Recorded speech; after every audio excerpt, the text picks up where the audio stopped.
Passepartout nasce da 3 desideri miei. Il primo è quello di trovare un altro modo per riutilizzare tutti gli scarti di lavorazione che quotidianamente produciamo. In secondo luogo mi piaceva iniziare a giocare con colori e con forme inusuali. Generalmente il nostro marchio è sempre stato un marchio molto pacato anche sull'utilizzo dei colori e invece questa collezione consente proprio di giocare con accenti di colore. Il terzo desiderio è quello del concetto di co-creazione, proprio perché questi piccoli inserti che vediamo attorno a noi vengono applicati con un sistema di adesivi ad alta tenuta che consentono appunto di andare ad applicare non solo su rivestimenti di nuova creazione, ma anche su rivestimenti esistenti.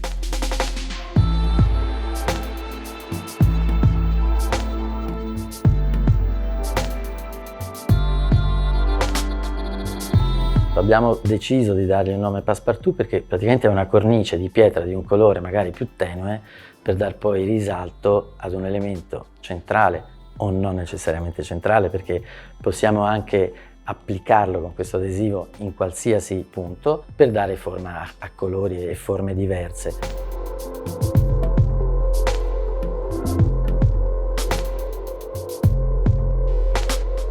Quello che noi forniremo come supporto, diciamo, all'applicazione di questi piccoli elementi saranno delle dime di cosiddetto incollaggio, cioè a loro volta dei Passepartout che appoggiati sopra la mattonella ci indicano più o meno i punti in cui potrebbe star bene andare ad applicare l'elemento che andiamo ad applicare.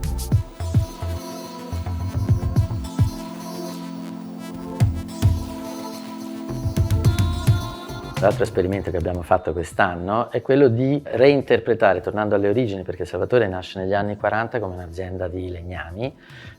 pochi lo sanno, ma il nonno faceva questo di mestiere,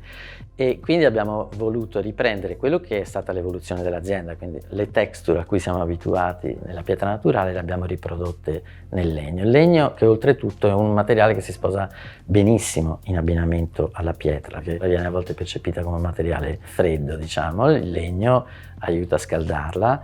e l'abbinamento a colori, come per esempio quest'anno un rovere termo, è veramente molto molto bello.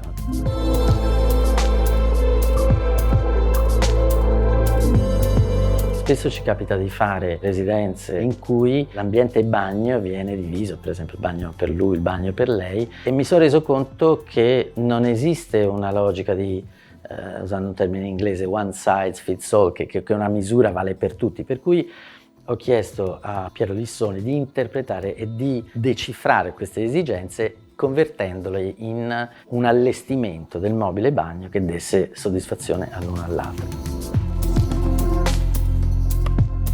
Sempre con l'architetto Lissoni abbiamo esplorato un altro pallino nostro e suo, che è quello del cercare di riutilizzare tutto quello che produciamo a livello di scarto. La collezione si chiama Patchwork ed è nient'altro che un assemblare tutti i ritagli delle decine di texture che noi facciamo, tagliati in formati modulari che consentono di riprodurre un pattern standard che poi è replicabile in tutta la parete.